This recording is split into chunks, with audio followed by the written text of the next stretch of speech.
fomos dentro de digitalização do mundo, sistemas e culturas, o que somos em desafios e mudanças e o que vamos em frente em termos de oportunidade de reconstruir e reintegrar.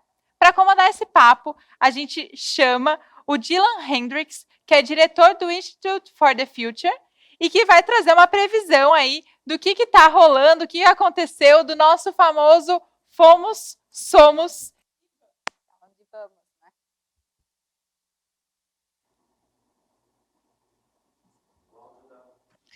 Olá, pessoal. Eu sou Carol Andrade, cofundadora do Social Good Brasil.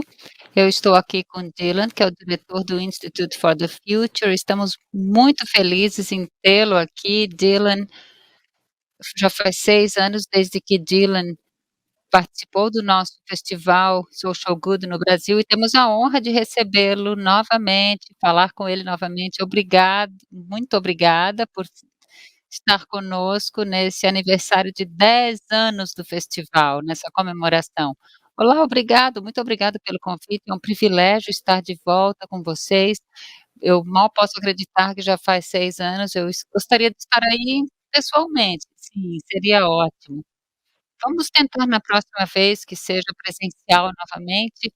Eu vou começar descrevendo a mim mesma. Eu sou uma mulher branca, ruiva, olhos verdes e atrás de mim tem uma parede branca e meus livros, que eu adoro, estão ali na minha estante. Dylan, você poderia também se descrever? Sim, eu sou um homem branco, também ruivo e olhos azuis esverdeados. Eu aparentemente estou na frente de muitas plantas, mas no meu fundo eu tenho um pano de fundo virtual, porque na verdade estou no meu quarto. Sim, também temos essa possibilidade, né. Dylan, para começar essa conversa, eu gostaria de voltar 6 anos atrás. Eu assisti novamente o painel do qual você participou e muitas ideias interessantes foram trazidas sobre como estávamos vivendo as nossas vidas e como as vidas mudariam considerando a conectividade cada vez maior e todos nós realmente podendo estar online, influenciando as pessoas com novas ideias, essa democracia incrível que já acontecia online. Então eu adoraria se você puder, compartilhar as suas ideias sobre como você vê isso, como foi esse avanço, essa, evolução nos últimos 6 anos e algumas inovações, surpresas, desafios, enfim. Com certeza. Bom, eu já estou com o instituto há 10 anos, agora estamos chegando ao final de nosso período que prevíamos para 10 anos, então eu comecei a olhar essa década para trás e ver o que pensávamos sobre o futuro, enfim, e era uma era aonde foi uma era onde muita coisa acabou, sendo disponibilizada online e, de repente, a gente passou de um século aonde tínhamos eletricidade, carros, computadores, e finalmente nessa última década, a maior parte do mundo, hã, se pôde estar online com a digitalização, etcétera. Então, obviamente, o que aconteceu é que essa hiperconexão aconteceu e fez com que pessoas de todo o mundo, especialmente jovens, tivessem acesso a informações de outras partes do mundo, diferentemente do que acontecia antes, as pessoas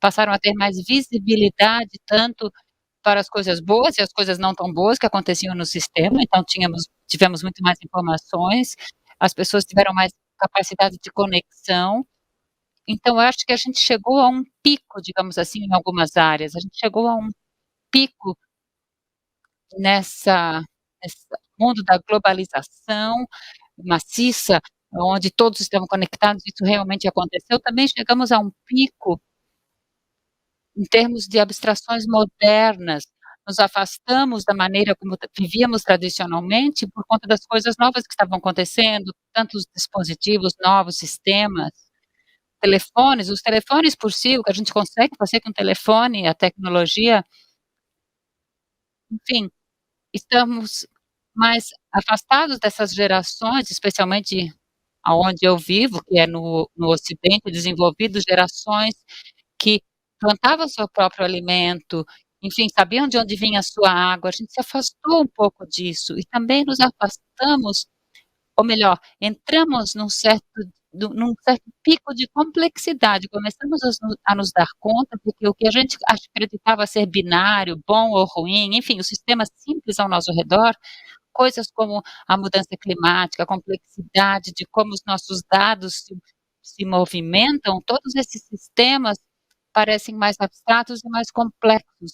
E isso criou um espaço onde provavelmente estamos agora atingindo um pico, onde as pessoas sentem que por haver tanta complexidade ao redor, elas só conseguem dar conta de um certo número de informações. Elas buscam informações aonde podem, e agora há muitas informações, má informações, enfim, confusões, que atrapalham as nossas decisões. Então, como saber a coisa certa a ser feita? É uma pergunta difícil, porque temos tantas escolhas de lugares onde buscar informações. Eu acho que é isso que aconteceu. Chegamos a esse lugar muito interessante devido ao poder e potência dessas tecnologias na última década.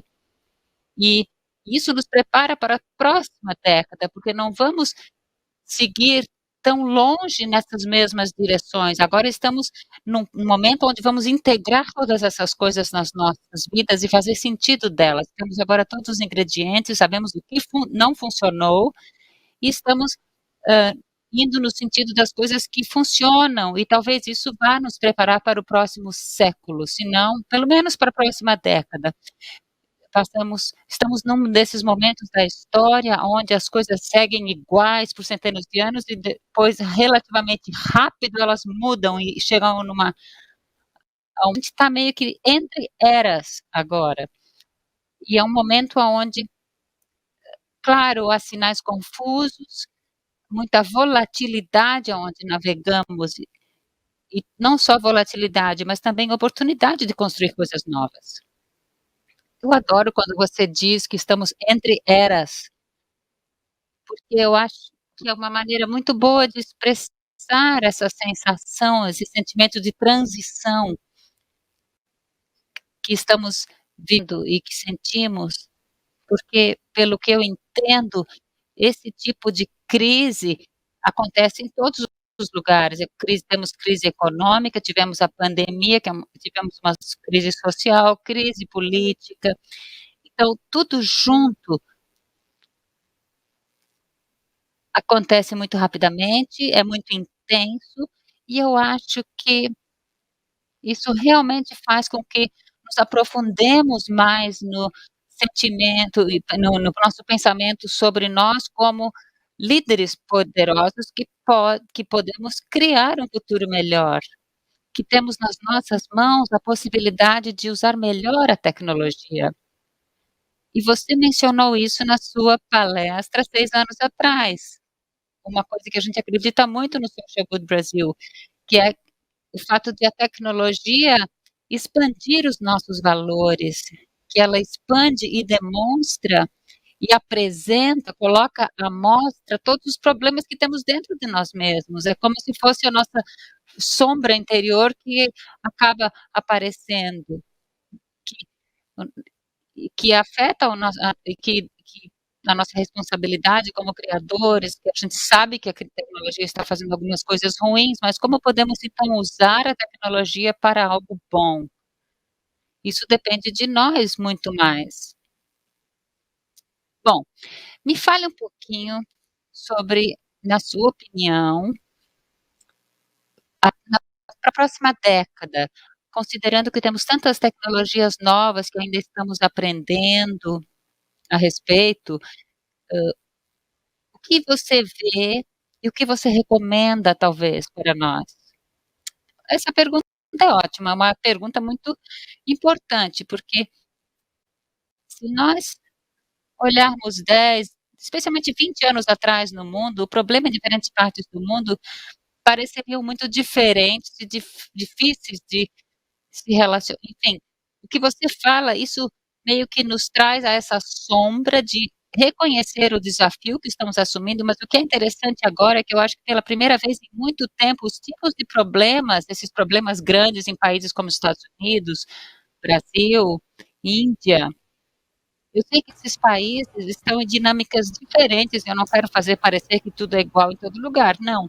Mas a natureza desses problemas é bem semelhante entre eles.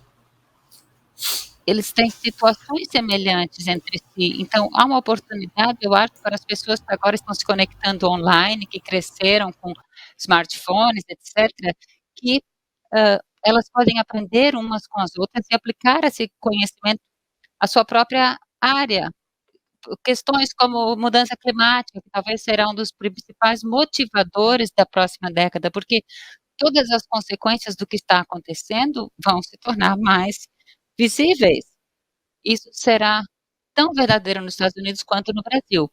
Questões que bom, coisas que a gente não sabia a respeito com relação à internet, smartphones, porque como você disse, os problemas que emergiram eram problemas novos, estávamos vendo isso de forma nova também, mas não são mais problemas novos. Agora já temos uma consciência de qual é essa paisagem, digamos assim, esse cenário, especialmente os jovens que hoje são, hã, adolescentes e que estão crescendo nesse mundo que não tem que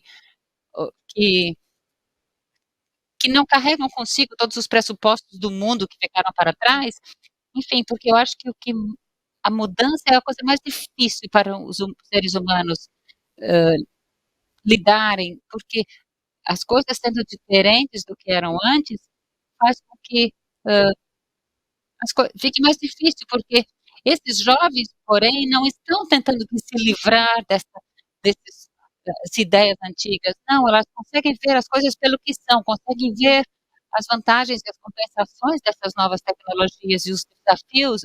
Então, a questão não é convencê-los disso, na verdade, e sim pegar os fatos que temos à mesa, esse mundo que temos à nossa frente e começar a reconstruir esses sistemas. Então, quando pensamos nos próximos 10 anos, tipo 10, os últimos 10, 30 anos, sempre haverá um movimento para mais globalização, mas nos próximos 10 anos isso não será tão assim. O que a gente vai ver não é mais globalização, e sim um maior equilíbrio do mundo. As coisas que fazem sentido serem feitas localmente vão voltar a ser feitas localmente. O sistema é muito porque os sistemas são desconexos e não são tão resilientes, como a pandemia nos demonstrou. Houve um caos em muitos lugares do mundo. Então, esse sentido renovado de resiliência, construir sistemas que, na verdade, vão se sustentar, vão aguentar. Países como o Brasil têm vantagem. Um país como os Estados Unidos não está tão acostumado a pensar em resiliência, porque todos lá se baseiam num pressuposto de sistemas estáveis. Mas conseguir tolerar e aguentar choques diferentes, eu acho que isso é algo que o Brasil e a América Latina têm muito mais experiência do que os Estados Unidos. Então, conseguir vegar por essas coisas e como retomar o que é local, trazer de volta o local para o local, regional para o regional, e claro, o que tem que ser global, continua sendo global, mas porque até agora a gente jogou tudo na internet, não organizou nada, e agora sim nós vamos passar a organizar as coisas. Da mesma forma, eu acho que nós alcançamos esse tipo de pico, a gente não deveria esperar que as nossas vidas se tornem mais abstratas, porque se a gente olhar a maneira como as novas tecnologias, como a inteligência artificial, realidade virtual, e fala-se muito sobre o metaverso agora, eu acho que parte daquilo que vai vir a ser, quando a gente olha para trás e que não vai funcionar tanto, são as ideias de que esse metaverso é uma fuga, um escape. Porque, claro, haverá um certo nível disso, mas eu acho que a maioria das pessoas assistindo aqui a palestra, nós não estamos buscando novos mundos digitais para escapar essa ideia de colocar lá um óculos de realidade virtual e entrar em outro mundo. Não, eu acho que essas tecnologias vão, na verdade, entrar em jogo e o metaverso real, quando olharmos daqui a 10, 20 anos, isso vai, o que ele vai fazer é come conectar os melhores a esse sistema, porque quando a gente usar os telefones, sensores, enfim, todos esses sistemas, como o clima, onde a gente navega, vai acontecer assim, a gente vai pegar esses dados e vai transformar isso, e quando a gente entrar numa realidade aumentada ou realidade virtual daqui a 5, 10 anos, faremos isso não para fugir, para escapar, e sim para trabalhar com a comunidade, para melhor imaginar quais serão as novas possibilidades, por exemplo, de um novo projeto de moradias ou um novo bairro. Então, quais os efeitos desse bairro, o que vai acontecer com o meio ambiente, com as pessoas ali. Por enquanto, a gente guarda tudo na nossa cabeça, a gente sente como se tivesse que guardar tudo na cabeça, a gente tem esse ônus, mas a gente não usa essas ferramentas para nos ajudar a tomar melhores decisões. É um período onde a gente está meio perdido, mas se a gente imaginar usando um óculos de aumento, de realidade aumentada daqui a 10 anos e entrar num bairro que está sendo reconstruído, conseguir de fato caminhar por ali e enxergar com os olhos e imaginar como esse bairro novo vai ficar depois de pronto, a gente pode dizer assim: "Ah, mas se a gente construir dessa forma, talvez o impacto no meio ambiente seja melhor, ou a circulação de carros e pessoas será melhor", enfim, esse tipo de discussões pode de fato acontecer dentro dessa camada virtual, a gente vai conseguir nos guiar para tornar visíveis esses sistemas invisíveis, que não são reais ainda. Então a gente, por enquanto, ainda luta em mantê-los na nossa cabeça.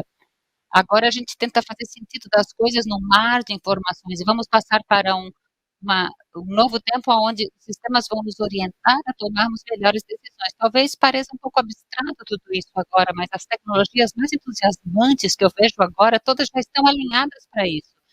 Agora, se a gente olhar a maneira como os carros são construídos pelos engenheiros, se comparado a 10 anos atrás, é muito rápido, porque eles constroem todo o veículo dentro de um sistema virtual e você pode rodar uma simulação e fazer com que ele colida 100.000 vezes sem nem construir um só protótipo. Então a gente consegue prever se o sistema vai quebrar, fazendo uma simulação do que vai acontecer antes que isso aconteça. Então, isso nos permite fazer sentido dessa complexidade. Eu acho que é isso que eu quero dizer, tornar isso acessível, visível, navegável, compartilhável. Todos os jovens que estão crescendo hoje, que estão crescendo jogando Minecraft ou Roblox, na verdade, esses jogos virtuais são campo de treinamento para eles. Eles vão aprender a se engajar, seja morando perto ou longe da pessoa com quem está jogando. Enfim, isso nos ajuda a tomar melhores decisões. E essa tecnologia é chamada Digital Twins, gêmeos digitais. Para quem conhece isso, agora a gente vê gêmeos digitais ou digital twins de fábricas e cidades inteiras, cidades, por exemplo, como Dubai, Singapura, estão começando nisso aí, claro que os orçamentos são enormes, mas a tecnologia vai acabar chegando a todos e vai se conseguir criar um modelo inteiro de uma cidade inteira, todo o trânsito, como funciona a energia. Então, quando a gente tenta pensar em algo que pode influenciar essa cidade, mais uma vez não estaremos simplesmente adivinhando e poderemos de fato dizer: "Vamos rodar uma simulação e ver o que acontece". E essas simulações vão pegar todos esses dados e vão conseguir testar para ver se a coisa foi feita certa. E se não for, a gente pode voltar e refazer a simulação. Então isso nos dá coisas para nos concentrarmos. Algumas dessas ferramentas têm nos feito sentir menos conectados do mundo onde estamos, e agora estamos indo no sentido de o fazer com que essas ferramentas nos façam fazer mais sentido das coisas e construir novos sistemas. Bom, eu estava aqui ouvindo você falando sobre como eu estava pensando como isso aqui me afeta também, como nós estamos crescendo em termos de maturidade como sociedade, no uso da tecnologia, sabe. Então é uma maturidade, porque nós podemos aprender do passado, com o passado, e como podemos fazer com que isso nos faça melhor usarmos a tecnologia para solucionarmos problemas reais. Essa é a razão para a inovação, trazer esse então como podemos usar isso para solucionar problemas de modo mais rápido, reduzindo talvez, como é que eu vou dizer assim, usando menos dinheiro, menos verba e mesmo quando a gente pensa no meio ambiente, tudo está correlacionado. Como podemos ter uma inovação tecnológica que será mais eficiente em termos de, do uso da natureza. Entende o que eu quero dizer? Desculpe meu inglês, acabei me enrolando aqui, mas não, você tem razão, é isso mesmo, é bem isso. Pegar esses sistemas naturais que forneceram, deram vida por bilhões de anos a esse planeta, que eu nunca entendi realmente, porque são muito complexos, tem muitas nuances, mas a gente toma eles por. A gente não dá valor a eles o suficiente, porque a gente não sabia, por exemplo, as consequências de nossas ações, os limites das nossas ações. Agora nós vemos essas ações e seus limites e as consequências. Então, essa sombra está se tornando visível, as consequências estão se tornando visíveis. Então, a maturidade acontece. Eu acho que é difícil chegar a essa maturidade, porque, enfim, a gente está só de carona nisso tudo, mas a gente está chegando a esse ponto máximo, especialmente com a geração mais jovem, é como eu falo, essa é a única geração da história que pode olhar a história dessas novidades todas, porque o que que de fato a gente quer fazer diferente? Eu acho que a oportunidade de fazermos isso estará lá por conta do fato de que os nossos sistemas existentes não têm funcionado bem. Então, todo mundo tem que estar preparado a uma realidade difícil em todo mundo, como eu falei, mas isso cria, porque quando as coisas estão funcionando bem, nada muda, muda realmente, porque a gente passa pelas coisas sem se dar conta, e a vida é assim, mas quando as coisas não funcionam e a gente precisa mudá-las, é aí que há a oportunidade de fazer com que as coisas funcionem melhor, e é para aí que a gente está indo. Eu acho que qualquer tentação de pensar nessas tecnologias, de fazermos essa ideia de que nós nos tornaremos menos humanos é uma ideia falsa. Muita gente, quando a gente fala em realidade virtual e inteligência artificial, eles pensam assim, porque é uma experiência muito nova para nós. Mas quando olhamos a história de como nós absorvemos as tecnologias, ao longo do tempo, quando a gente superar a novidade toda, a gente vai pensar assim: "Como que isso aqui realmente vai me ajudar? Como que eu posso recuperar a experiência humana?", por exemplo, as experiências humanas de comunidade, isso é uma coisa que eu acho que nunca vai mudar. E é aí que eu me baseio. Por mais que o mundo mude ao nosso redor, as necessidades humanas não mudam. Os seres humanos todos querem viver em comunidades seguras, onde possam, ter a e poder agir nessa comunidade, cuidar dessa comunidade. Eu acho que realmente em todas as minhas viagens, na minha experiência, isso acontece a um ponto onde as pessoas quando as pessoas têm dificuldade, é aí que a tecnologia vai nos ajudar, sabe. E eu penso, assim, sobre cada crise, cada desafio, nos ajuda a passar por um processo que nos faz lidar com o que realmente é importante. Eu gosto do que você fala sobre reordenamento, reequilíbrio, é uma pressão para que nós voltemos ao nosso propósito da vida. Eu adoro essa expressão em português, não sei como é que vai ser em inglês, mas a alma das coisas. Qual é a alma de cada coisa? É muito mais profundo. Isso, vai para um é um processo que só nós como seres humanos podemos passar por ele e entendê-lo e podemos aí liderar e sermos criadores, e trazer uma alma ao que fazemos, não é simplesmente uma listinha, uma checklist onde eu escrevo todas as minhas tarefas e vou arriscando, não, mas por que que eu estou fazendo isso? O que que eu realmente quero obter e alcançar? E isso nos dá uma alma, um propósito que é muito maior e mais amplo.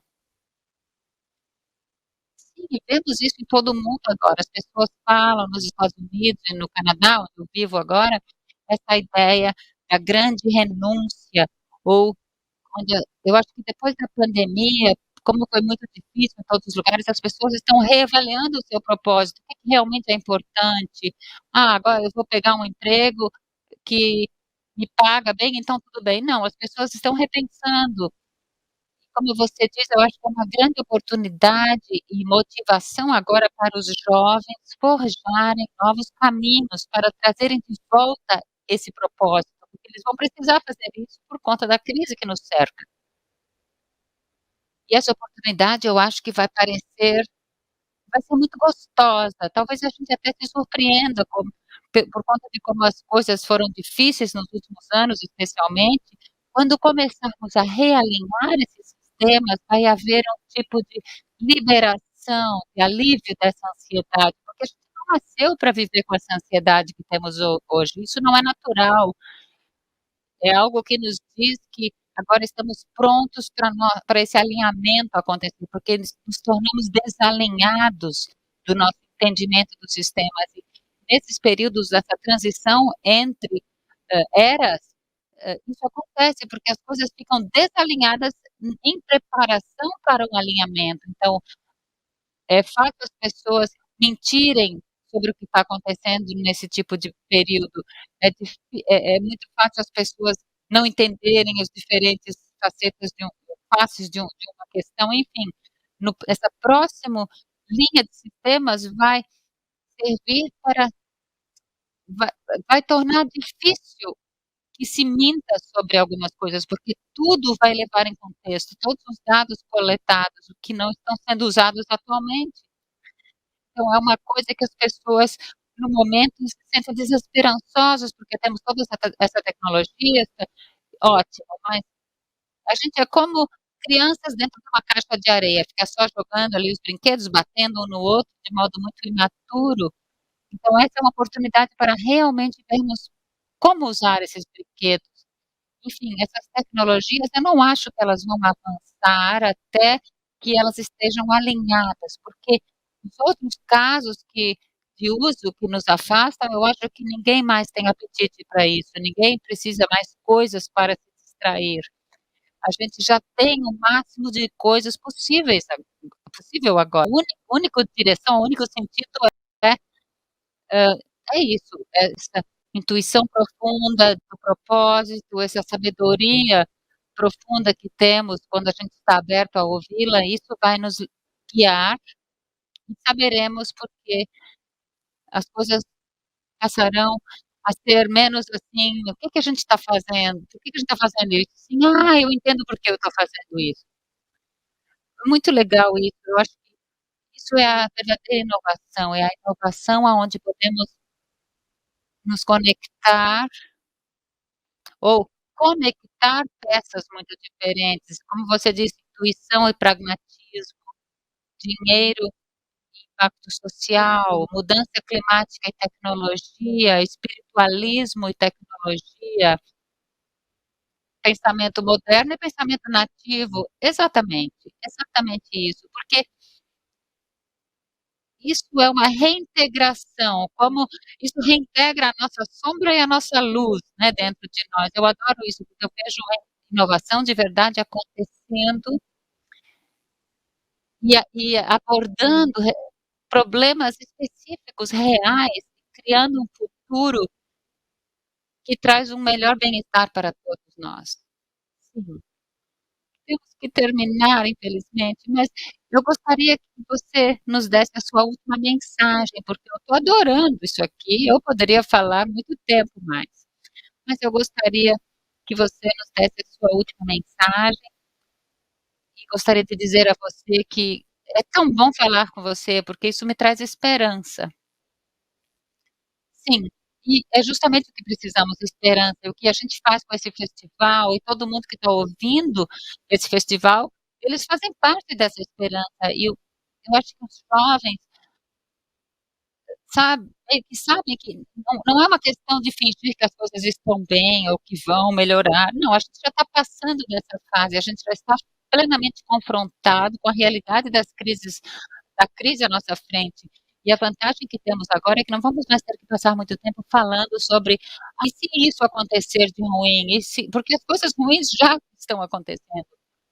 Mas eu acho que com essa nova geração, o que eles vão perceber, eu espero que eles realmente tirem proveito disso, é que isso aqui agora, esse período aonde já terminamos o trabalho de, deixar de largar de mão os nossos pressupostos de sistemas antigos, a nossa ideia antiga, a maneira antiga de fazer as coisas, todas essas instituições que eu visito, seja uma organização que lida com alimentos, saúde, religião, educação, todos estão chegando a um ponto aonde eles sabem que a maneira antiga de fazer as coisas já acabou, não funciona mais, não está levando os resultados desejados. Então, esses são os momentos aonde o custo da oportunidade é correto para uma geração dizer: "Bom, nós vamos nos elevar por necessidade desse momento e isso é uma oportunidade de construir novas coisas, de construir novos sistemas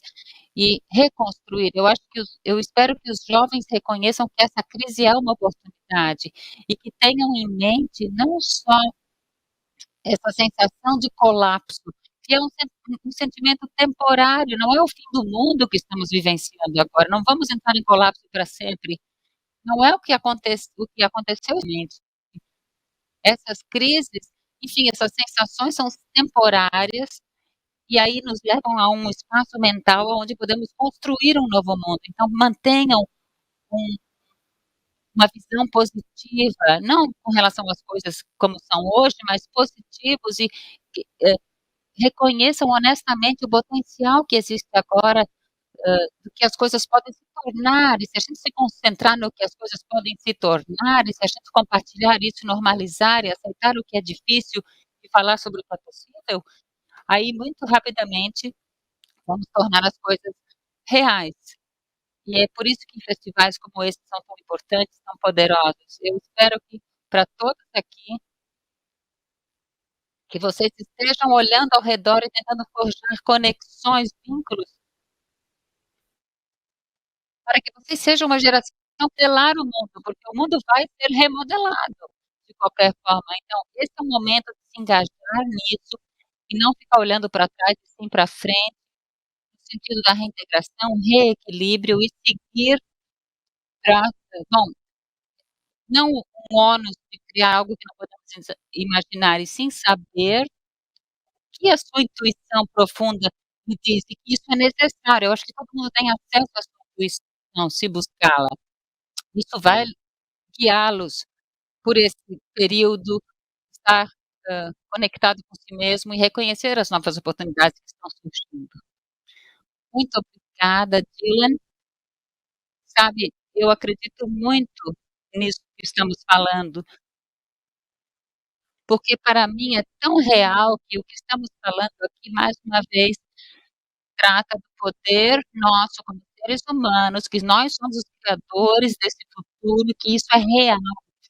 E eu vejo dentro dessa área de tecnologia, dados, inovação social, esse ecossistema do qual o Social Club Brasil faz parte, eu vejo ativistas incríveis, empreendedores incríveis, firmas incríveis, gerentes de produtos incríveis em todos os setores. Há pessoas que acreditaram no seu poder e estão fazendo coisas e construindo resultados. Então, claro, não somos ingênuos, mas acreditamos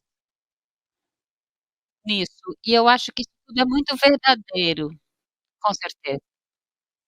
Então, sabemos que veremos resultados, e isso é muito profundo, na verdade, é muito importante. E eu fico feliz de ter tido essa conversa com você, estarmos transmitindo essa mensagem a todos. Com certeza, isso realmente é verdadeiro. As pessoas precisam, estar bem quando lançam mão desse poder e não ter medo desse poder que esses jovens têm, mas reconhecer que esse é o seu momento, essa é a oportunidade, essa é a aventura. Cada geração ganha uma aventura, e essa é uma aventura que vai estabelecer, eu acho, que os últimos 50 anos foram anos de desconstrução, e agora nós vamos estabelecer os próximos anos, nos próximos 10 anos, coisas que vão se tornar normais, comuns, nos próximos 50, 100 anos, vão ser decididos por esses jovens nos próximos 10 anos. Eu acredito muito nisso. Muito, muito obrigada. Muito bom estar com você. E obrigada a todos que nos assistiram, que nos assistem. Vamos passar agora para vamos avançar na programação.